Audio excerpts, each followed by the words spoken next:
Pak Lurah kalau dikasih umur sampai 80 tahun itu umur mau buat apa Pak Lurah? Dalam bojo maning. Ya Allah Lurah pantesan dari tadi lirik-lirik mumpuni. Maaf ya Pak Lurah, aku nggak mau jadi yang kedua. Tapi memang betul Nabi Ibrahim waktu itu istrinya udah 2. Padahal di riwayat semua istrinya Nabi Ibrahim alaihissalam wonten sekawan. Tapi yang sangat masyhur adalah istri sepuh dan istri muda. Istri muda namanya Siti Hajar, istri tua namanya Siti Saro, Siti Satinem. Ira ngajak masyarakat ngaji niku ngatur jiwa dandane ati. Nika alhamdulillah acaranya khitanan. Punten Pak Istijab sebenarnya mumpuni badhe langsung menjelaskan bab khitan, tapi jujur mawon kula mandan bingung badhe cerita napa wong kula kan bocah cilik wadon maning. Lah kula niki durung pernah disunati.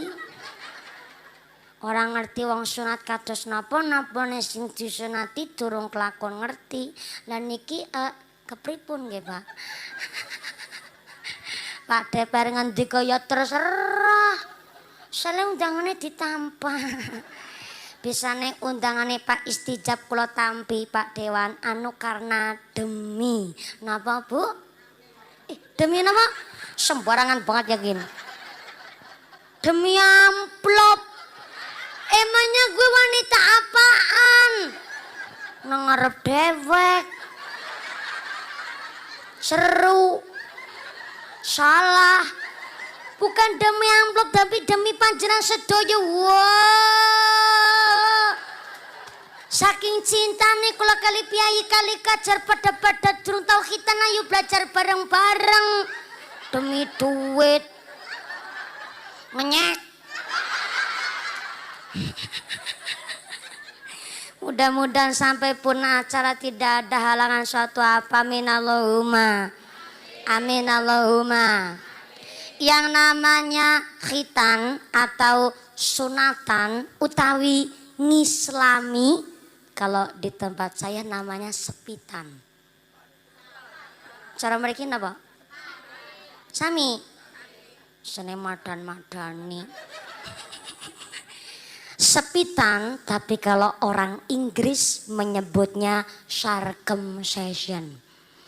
Jebule teng luar negeri ana sing namanya Nini Sarkem.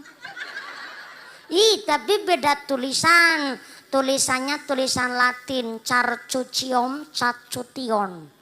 Macanya circumcision. Circum artinya memutar, session niku memotong. Dados circumcision adalah memutar and memotong your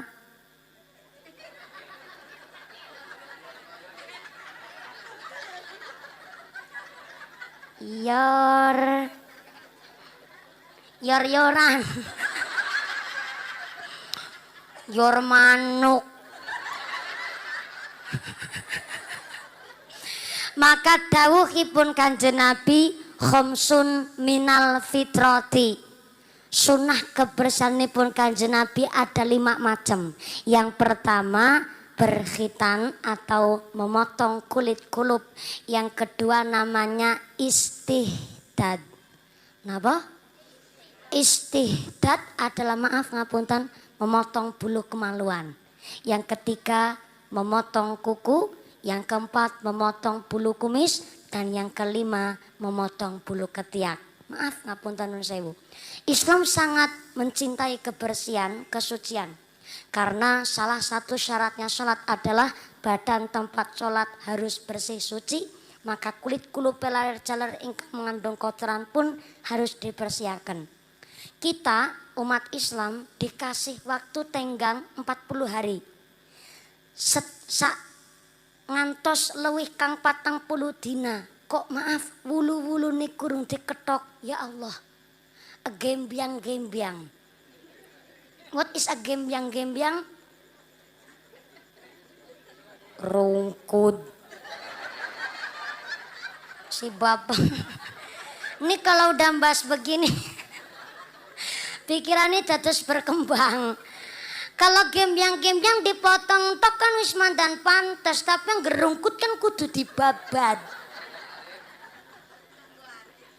Soalnya ngapunten, kalau lebih dari 40 hari niku wulu-wulu rung dipadet diketoki. Ya Allah Bu, gue gandulan setan.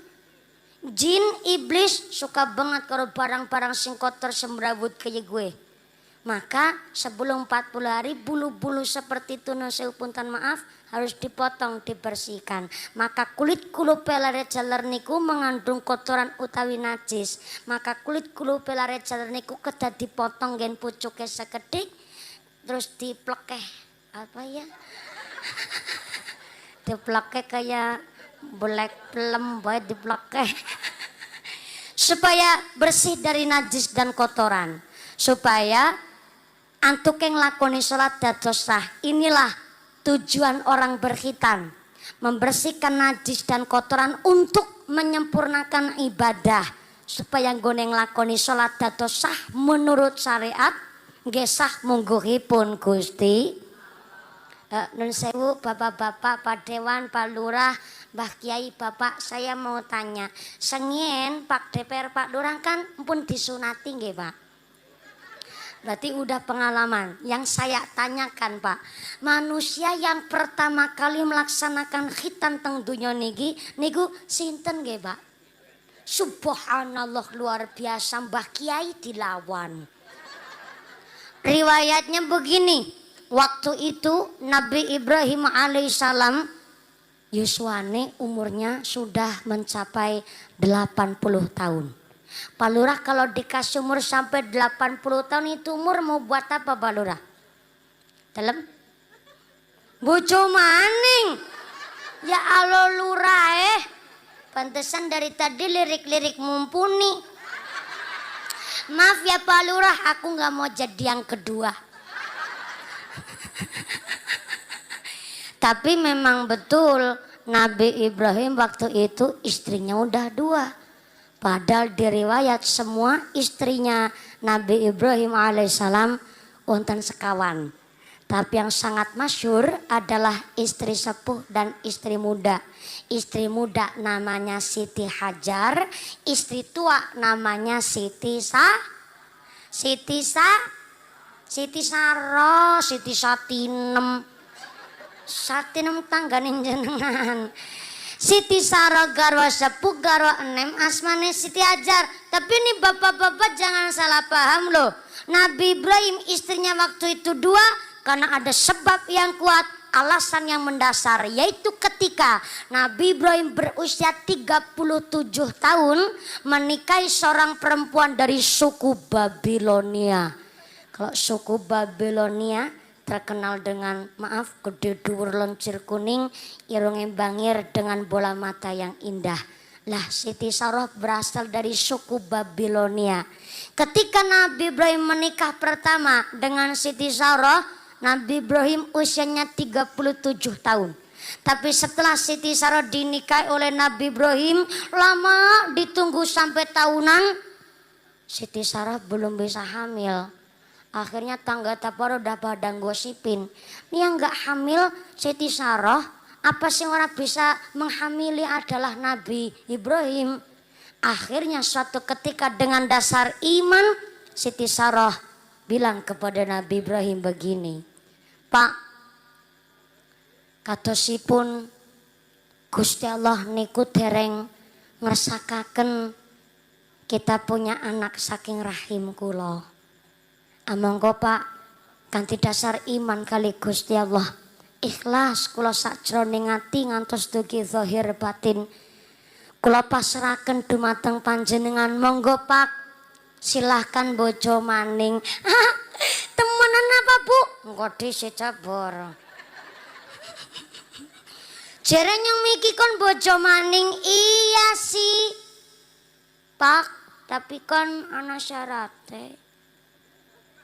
Ada syaratnya Bu? Gonten Pak. Apa syaratnya? Syaratnya Bapak angsal bojo maning, tapi yang cari istri kedua saya sendiri Masya Allah. Tuh Pak, salah satu syarat poligami namanya adil. Adil itu tidak hanya sekedar finansial saja. Dikatakan suami adil ketika istri pertama udah bisa nawani, monggo Pak bojo maning, berarti si lanang adil. Tapi kalau bojo pertama durung bisa nawani, berarti si lanang urung adil. Abot Pak adil niku, ucapannya gampang tapi abot sanggane. Lah Nabi Ibrahim sampai ditawarin sama sang istri, monggo Pak bojo maning, tapi syaratnya saya sendiri yang cari istri kedua untuk bapak. Akhirnya temenan Siti Soroh mencari seorang perempuan yang kira-kira pantas dijadikan istri kedua. Siti Soroh nggak cari yang semok, denok, montok, molek. Ini pakai olah kubro. Tapi justru Siti Soroh jatuh cinta kepada budak perempuannya sendiri. Jadi Siti Soroh punya pembantu namanya Siti Hajar. Ngapunten sangat dados Siti Hajar itu aslinya adalah asisten rumah tangganya Siti Soroh piyambak. Dari mana asalnya? Dari suku Afrika. Ya memang hitam Pak. Tapi kan hitamnya Siti Hajar ini bukan hitam sekedar kulitnya, tapi justru sangat bersih suci hatinya. Karena Siti Soroh saja seorang perempuan jatuh cinta kepada akhlaknya Siti Soroh. Jadi pada intinya kasus di Indonesia kemarin kayak di Papua dan lain sebagainya, bahwa warna kulit itu tidak menjadi jaminan masuk surga ataupun neraka. Karena Allah Kanjeng Nabi sampun ngendikaken innallaha la yanzuru ila ajzamikum wala ila suwarikum walakin yanzuru ila qulubikum wa amalikum. Allah tidak melihat manusia dari bentuk rupa derajat pangkat banda dunyane, tapi Allah meriksani manusia dari hati nurani dan amal ibadahnya. Maka ternyata Siti Soroh pun melihat Siti Hajar bukan masalah bentuk rupanya, tapi ternyata dari akhlak kesehariannya Siti Hajar begitu luar biasa. Akhirnya Siti Hajar dinikahi oleh Nabi Ibrahim alaihissalam. Bareng dinikahi oleh Nabi Ibrahim, Siti Hajar belum juga bisa hamil. Udah agak putus asa Nabi Ibrahim. Udah sampai istrinya dua tetap gak hamil-hamil. Akhirnya suatu ketika sawijining dalu Nabi Ibrahim nampi wahyu saking ngarsanipun Gusti Allah berupa mimpi. Inilah keterangan di dalam kitab tafsir Ibnu Katsir dan dijelaskan oleh Ibnu Abbas radhiyallahu anhu bahwa setiap mimpi para nabi adalah wahyu saking ngarsanipun Gusti. Ternyata mimpi Nabi Ibrahim di waktu itu adalah perintah dari Allah untuk melaksanakan khitan. Langsung Nabi Ibrahim khitan, tapi sebelum khitan Nabi Ibrahim pamit dulu sama istri tua yaitu Siti Soroh. Nabi Ibrahim pamit, Bu, aku nampi wahyu saking ngarsane Gusti Allah bahwa bapak iki supaya nglakoni khitan, Bu. Khitan sinapa Pak? Khitan kue Bu ngetok kulit kulup. Jadi kulit sing biasanya cokan ganggu kerap teketok. Tapi Siti Soroh balik tanya, Pak, Bapak tadi bilang mau ngetok kulit kulup. Nah kulit kulup sih kulit nopo? Ternyata Siti Soroh dari ngetos kulit kulup. Bu, Ibu tahu pirsa ngertos kulit kulup napa mboten? Iya, etok-etok. Begini, kalau ibu sudah paham, saya di sini nggak akan menjelaskan. Tapi kalau ibu belum paham, akan saya kasih pengertian. Sepindah malih, ibu nih ngertos kulit kulup. Oh ya, kena mancing-mancing banget temenan. Nggih sampun niki kula jelasaken. Kulit kulup itu adalah kulitnya anak laki-laki yang berbentuk persis seperti kulit kulup.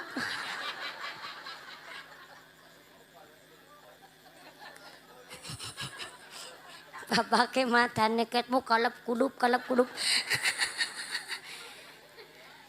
Kulit kulup niku kulit. Duh, kok sampai sini mandan kelalen aku ya.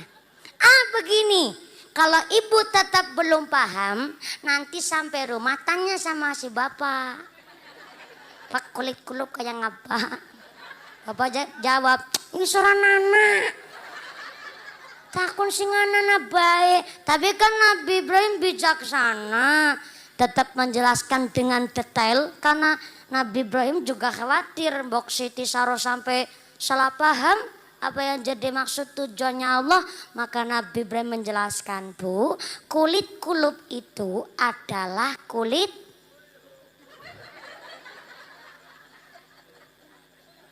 ketemune kok kulup mani. Kulit kulup niku kulit pucuk kemaluane wong lanang. Nah, kuwi maksudnya nyungel banget ket murah ketemu. Tadi mong sarening kulit kulup kuwi nggon pucuk mengandung kotoran utawa najis, dadi kudu diketok karo gaman. Ternyata malah Siti Saroh kaget. Masya Allah, Pak.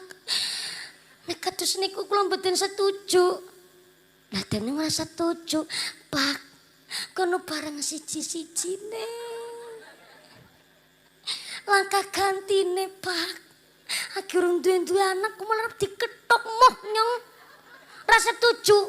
Akhirnya Nabi Ibrahim tetap biasakan, "Ke putra no diketok mau setitik tak lebih." Aja kok tidak monyong mo, Pak. Gue nu bahaya banget gue Pak Waril pantangan muh nyong moh. Akhirnya gaman seanan-anan gamanteng dalam dumpetin kabeh nang Siti Saroh. Pesok arit gunting celurit bedok bendok lading kabeh dumpetna. Kuatir mbok sampai Nabi Ibrahim khitan temenanan tabungan nu perintah saking Allah. Nabi Ibrahim tetap menjelaskan apa yang jadi perintah Allah. Tetap dijelasna ora gelem manut. Ketika Siti Saroh lengah, diam-diam Nabi Ibrahim madosi gaman. Pesone digoleti ora ketemu, arit celurit bendo lading digoleti mboten kepanggih sampai Nabi Ibrahim longok-longan. Ibu ngertos longan? Ngisor amben. Bareng longok-longan Nabi Ibrahim nemu wadung. Ngertos wadung mboten? Wadung cara mriki napa? Kampakana bel dewek kados niku nggih, Pak. Cara nggen kula wadung, prekul. Mboten bisa prekul. Cara Cilacap wadung cara mriki bel.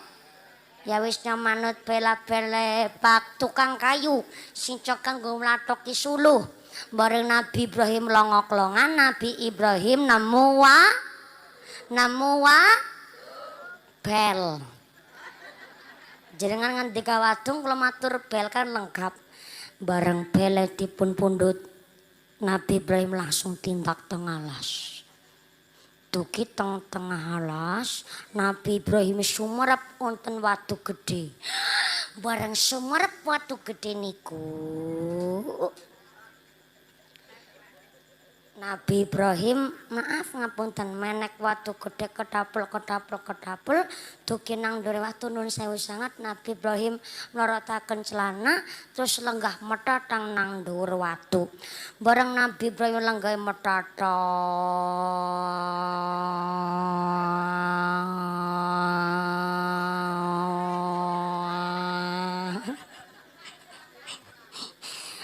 maaf nun sewu sangat.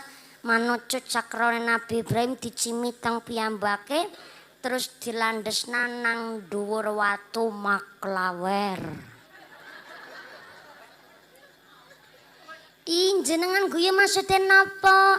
Jenengan guyu dibayangna kon. Jangan dibayangkan kan 80 tahun. Nembeng lakoni khitan yo kahanane kados niku. Bar sampun dilandesaken Nabi Ibrahim nyepeng bel. Nabi Ibrahim terus donga karo ancang-ancang persiapan. Bismillahirrahmanirrahim. Dak pendelo copot helme Nabi Ibrahim. Bareng copot helmnya Nabi Ibrahim, ternyata beliau merasakan sakit yang sungguh luar biasa. Banget yang sakit Nabi Ibrahim ngantos jumbul-jumbul karo tulung-tulung. Nabi Ibrahim gak jumbul-jumbul kali tulung-tulung ngeten. Astagfirullahaladzim. Iya. Engkau disit. Anu niku kan boten ngangge bius, Bu. Lah diketok kan nganggo bel, larane kaya ngapa? Madeg.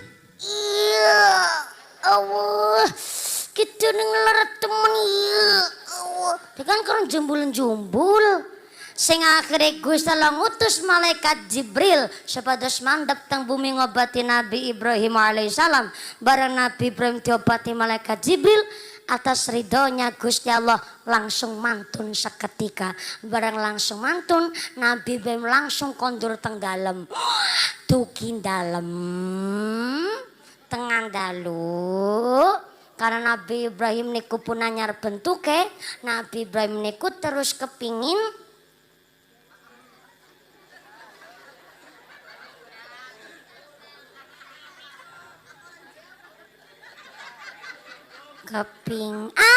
kepingin ngetes. Tapi maaf nun sewu gene ngetes kali karo eneme gang asma Siti Hajar. Barang dijajal Siti Hajar kaget, karena kaget Siti Hajar talat Nabi Ibrahim. Ayang papi ana bojo nom sih Bu. Ayang papi niki kok ora tau-tahunan sing beda ya Pak. Hah? Beda kapre Bu, nggih Pak niki kok ra tau-taune kula dadi krasa magles. Oh iya Bu klalen ki Bapak. Ora awe ngerti karo sliramu disit, bisane sliramu krasa magles jalaran Bapak iki wis nglakoni khitan.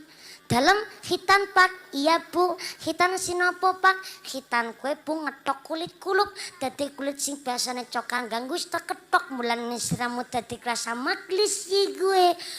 Kados niku Pak.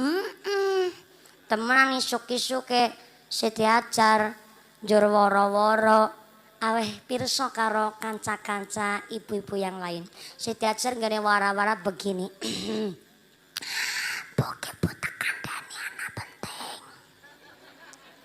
Anak apa Siti Hajar? Kiara tahu-tahu nih mau bengyaku dadi krasa magles. Hah?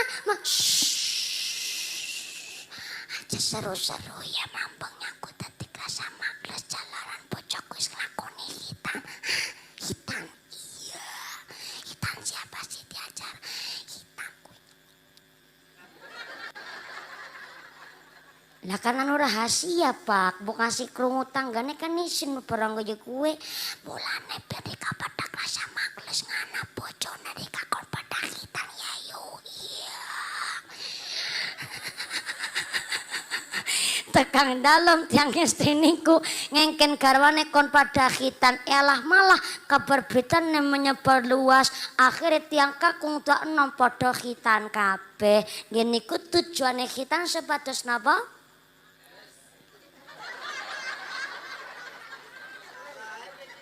Lah gue Lah tadi di awal kan saya bilang tujuannya khitan membersihkan najis dan kotoran untuk menyempurnakan ibadah. Kok magles? Niku sing deling-eling aja maglesnya bahaya. Mbok sampean tentang letanggane Kang ngaji karo mumpuni uli apa? Magles. Nyong didukani karo kiyaine nyong. Ternyata beberapa bulan kemudian Siti Hajar bisa hamil dan melahirkan seorang bayi kakung diberi nama Nabi Ismail alaihis.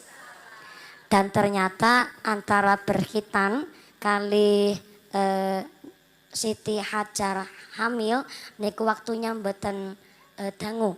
Hanya beberapa bulan kemawon karena ketika Nabi Ibrahim berusia 86 tahun nikulah Siti Hajar melahirkan bayi kakung dan disusul beberapa puluh tahun kemudian geniku ketika Nabi Ibrahim berusia 100 tahun Siti Saroh istri pertama yang tadinya nggak bisa hamil ternyata melahirkan bayi kakung, diberi nama Nabi Ishak alaihis. Berarti jan bojo pertama, kalau cerita merinding nih. Bojo pertama nggone berjuang luar biasa. Dinikahi oleh Nabi Ibrahim ketika Nabi Ibrahim berusia 37 tahun. Dan baru saged hamil ketika Nabi Ibrahim usianya 100 tahun. Berarti nunggu, berjuang sampai goletaken bojo untuk sang suami. Begitu luar biasa. Itulah keluarga Nabi Ibrahim yang memang sangat-sangat kokoh antuke beragama, sangat-sangat kuat iman takwanya, diuji dengan ujian yang begitu luar biasa keluarga Nabi Ibrahim. Maka adik kula niki Ananda Farzan karena sampun dipun khitani, mugi-mugi estu dados lare ingkang Al-Qur'ani lare ingkang soleh. Amin Allahumma. Ada yang tanya kemarin sama saya, kalau Nabi Ibrahim adalah manusia yang pertama kali melaksanakan khitan, lalu bagaimana dengan Kanjeng Nabi? Wah, Kanjeng Nabi dan Nabi Ibrahim khitannya sangat jauh berbeda. Kalau Nabi Ibrahim dikhitani pakai kampak, tapi kalau Kanjeng Nabi Nun Sewu dari wiwit kandungan sang ibu, begitu beliau lahir tengah alam dunia sudah dalam keadaan berkhitan. Berarti dengan secara langsung dikhitani oleh Gusti. Lah kok ono menungso wingi nini pidato sambutan sampai banding-bandingaken Kanjeng Nabi karo Insinyur Soekarno. Ini punten loh maaf. Kalau saya seorang warga Indonesia mengakui Insinyur Soekarno adalah presiden kita yang pertama.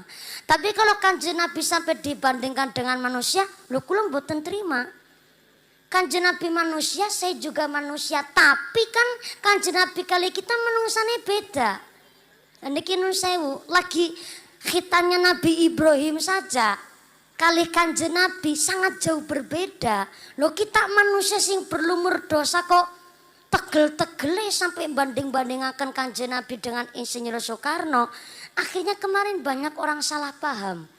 Ada seorang DPR, Pak Dewan, tapi bukan DPR Purbalingga. Ada DPR datang ke rumah saya Pak untuk menanyakan hal itu.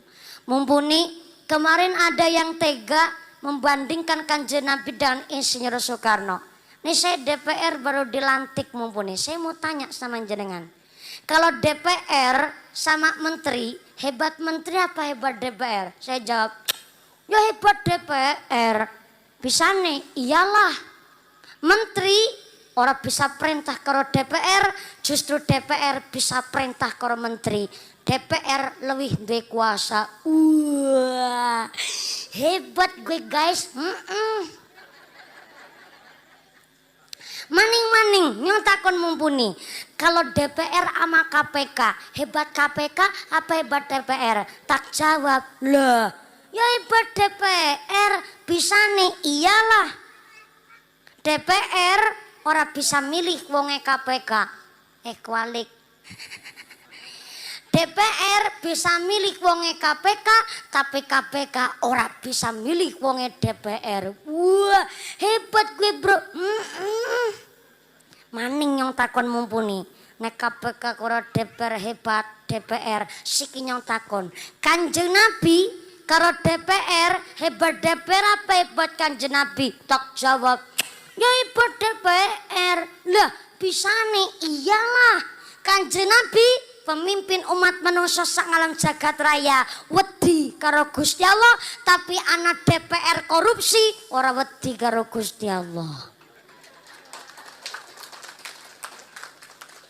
Jenengan tepuk tangan maksudnya apa?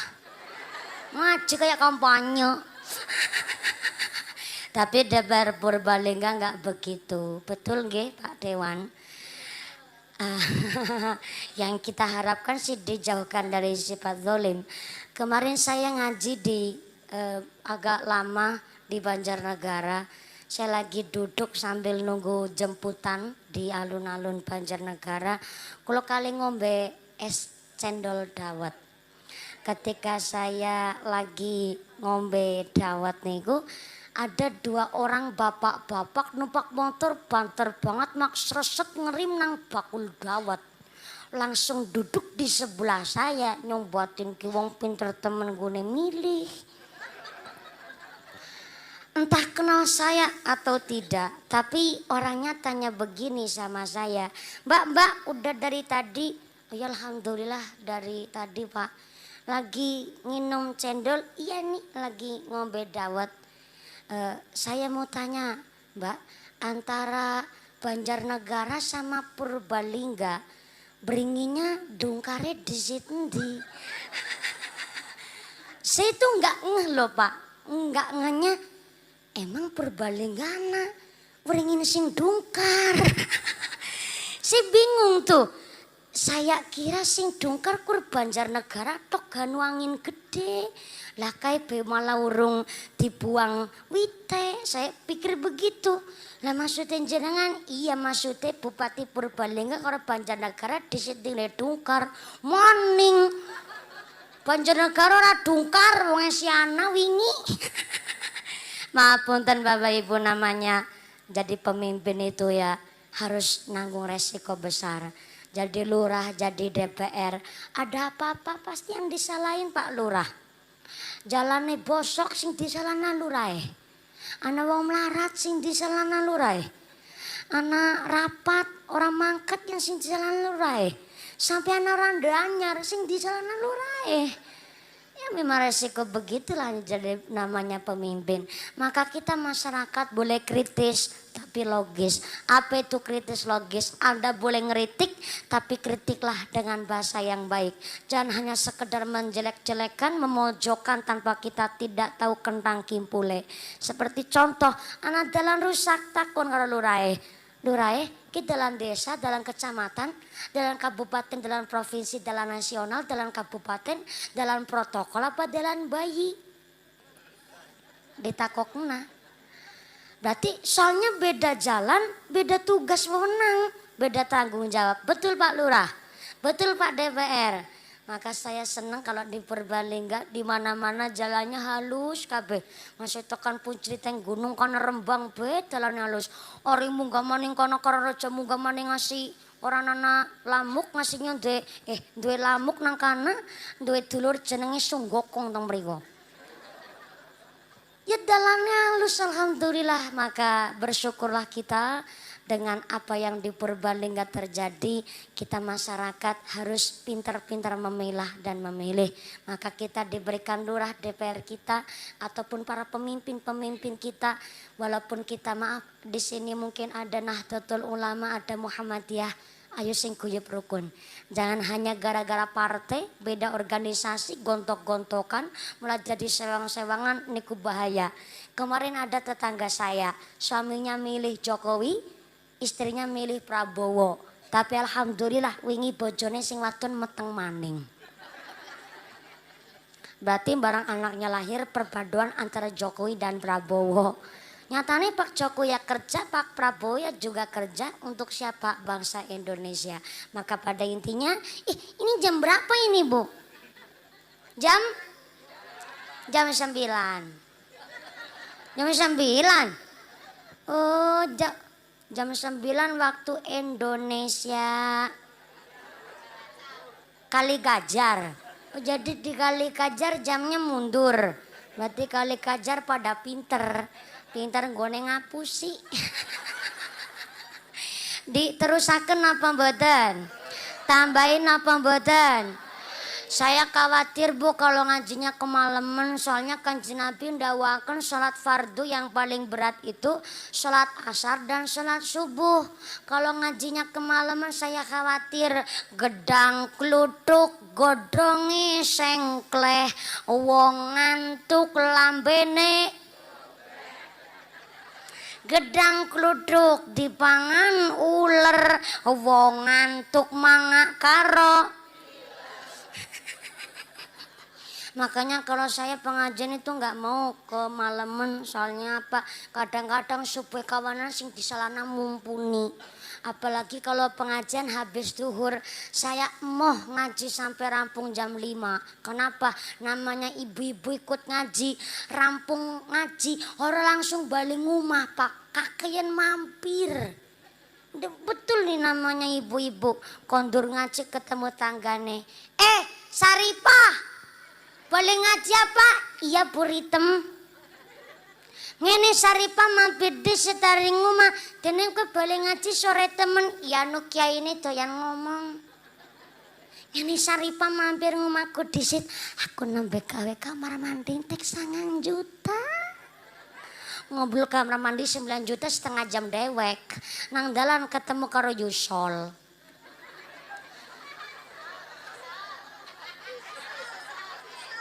Dalam Sisol. Oke nembak kayu Sol. Solekah. Yusol arep paring ngendi? Areng warung ge Saripah tuku obat nyamuk. Kowe boleh ngaji apa? Iya, tapi mampir di setaring gune Ritem, jare Ritem nembe gawe kamar mandi tek 9 juta. Alah Saripah, rasa percaya karo omongane Ritem. Kene ngomong tek kentut. Hah? Bisane kentut iya nambune langka bentuke. Ngomongnya kamar mandi nih 9 juta tapi kan utangnya nang dindiana. Berarti kentut nambune langka bentuke. Hujan ya Bu. Iya berarti niki memang wayahe pun kon mudhun pengajian. Saleh nggih monggo-monggo pinarak ring sekedhap wonten ing dalemipun sekitar mriki warga ngapunten sangat utawi maju mriki tes wonten lokasi niki ngapunten sangat Pak mboten ngira-ngira sahormat takdim kula karena memang niki Jawa. Monggo-monggo laku nyaket mriki malih Ibu kursine kali diasta. Alhamdulillah dipun paringi nikmat Jawa barokah. Mudah-mudahan hujan ini hujan yang membawa manfaat barokah. Amin Allahumma. Amin Allahumma. Kanjeng Nabi dawuh semakin rekasa perjuangan ibadah semakin gede pahalane. Amin Allahumma. Berarti yang hadir di sini antara yang jumeneng ngadeg karo sing lenggah, ganjarane langkung ngageng sing lenggah napa sing ngadeg? Sing ngadeg. Semakin rekasa perjuangan ibadah semakin gede pahalane. Berarti antara sing kiyuban kali sing kudanan ganjarane langkung ngageng sing kiyuban apa sing kudanan? Sing kudanan nggih monggo samudan-mudanan sedaya. Sing kudanan sing kiyuban sing lungguh sing lenggah sedaya ganjarane bakalan ageng tapi tergantung saka niate. Niat Bapak istijab menika istestu ngawontenaken ngaji niki nyun siadah barokah saking panjenengan. Mugi-mugi putra-putranipun Bapak istijab Ibu Ira mugi-mugi dados lare ingkang saleh, lare ingkang migana mugi ngagem manungsa lan bangsa, anak yang Al-Qur'ani, anak yang qurrata ayun sing saged mendem jronjung jundur kali tiyang sepuh.